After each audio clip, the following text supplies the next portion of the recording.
Hey guys, Ollie here from the Roland UK Academy, and here's 4 tips in just over 5 minutes to help you with designing for UV. Tip 1. Loading the spot color and texture swatches. The process of designing for UV in Illustrator begins by loading in the spot color libraries that you'll need. The spot color libraries that you'll need specifically for designing for UV are the Roland VersaWorks library, which has swatches for the gloss, primer and white inks contained within the machine. And also the Roland swatches for texture are going to be needed as well, the Roland Texture System library. And the location that we're going to get these from is this one here on the left. So when VersaWorks is installed, these swatches are installed alongside it. So this is the location here. And the location that we're going to need to copy them to so we can access them in Illustrator is on the right hand side over here. Now this depends on the version of Illustrator that you have. So where we have Illustrator 2020 here, if you have an older version, just substitute it for that instead and look for that particular file path.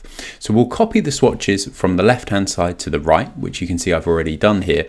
And then next we're going to open these up in Illustrator so we can start designing. To open the swatches as I've already done here on the right hand side, we just need to navigate to Window, drop down to Swatch Libraries, and then in here look for the Roland Texture Systems library and the Roland VersaWorks library. Once we've got these open, we're good to start designing. Tip 2. Using a bitmap image to generate a texture. Generating texture from a bitmap image is relatively easy in Illustrator. The thing that you need to start with is an image with high contrast, which is why I've picked this crack mud image that we've got here. The first step that I'm going to take is to name the layer that it's on as original, and I'm going to create an additional layer just using the plus button down here, and I'm going to call this one gloss. I'm then going to copy my image across, so I'm going to hold down Alt, click on this little node here and drop it across to the gloss layer. So now we've got the same bit of artwork on both layers. I'm then going to turn off the original layer so we keep that CMYK version, and now we can start to work on this gloss layer here. Our first step in turning this into a texture is to select our image and convert it to grayscale. So I'm going to click Edit, Edit Colors, and then Convert to Grayscale. This now means the design information or the color information within the design is just from a 0 to 1 basis, from 0 to black.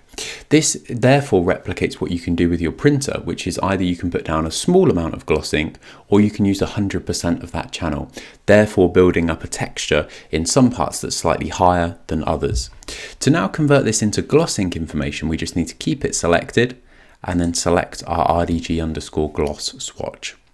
What this now does is turns this into gloss ink information, and where the parts of the design are darker, that part will be raised up further than the lighter parts. And the bit you'll notice about this particular texture is actually it's the wrong way round technically at the moment, because we want these darker parts to sit further back and represent the cracks in the mud. To change that is really easy. So if we go to Edit and then drop down to our Edit Colors option, in here, we then have an option to invert colors, and this often has this warning in here, but if I click OK, now it's inverted, and now this is a true representation of our cracked mud texture. If we were to output this and print, say, 5 layers, we'd really start to see that appear. Tip 3, working with gradients. There are lots of really creative ways that you can work with the gloss ink within the machine, and another one of these is to create a raindrop style effect. And the way that you do this is by working with a gradient. So on the left hand side here, we have a circle that's been designed and it's filled with the gloss color. And what this would produce if it's built up in layers is something like this down below, where it would just be a kind of thick chunk that has quite squared off sides. If we wanted to create something that had more of a dome type finish, the way we would do this is by creating the gradient that you see here on the right. This then creates that kind of domed finish that you see here. In order to do that, all we need to do is select our circle here, hit G, which is the gradient shortcut in Illustrator, and then up at the top here we've got a few different options for our gradient. The one that we want to use is the radial gradient. So if I click that in here, you can see that I've already used the gloss color recently, so that's auto-populated. If it hasn't in its other colors, it's just a case of clicking one of the colors on here and then selecting our gloss from the right hand side over there. So we've got our gloss in the middle here. We also want to make this one on the outside gloss as well, so I'm just going to select that in here. And then the bit that we want to change is if we double click that, we want to change the opacity. So the one on the outside, we're going to make that 0. And the one on the inside, we're just going to double check, but that one's 100%. Now what we can play with here on this slider is how thick we want that center portion. So if we want there to be more of a build up in the middle and then more of a drop off at the edges, we can bring this to the right. If we want less of that and more of a smoother gradient or a sort of softer finish, then we can work with it that way. And that's how to create that rain droplet effect. Tip 4, working with texture swatches. Using the Roland Texture Systems library is a great way to add a little bit extra to your designs, whether it be for labels, packaging, or something else with a UV device.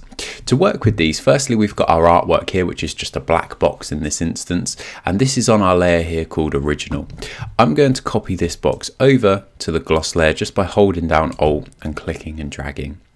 On the gloss layer, I'm then going to select this box, and we've got our Roland Texture Systems library open here on the right hand side, which has 120 swatches in it, and just start to click through some of those, and you'll see that we've got everything from polka dots to stripes to all sorts of different patterns. We've got some stars as well.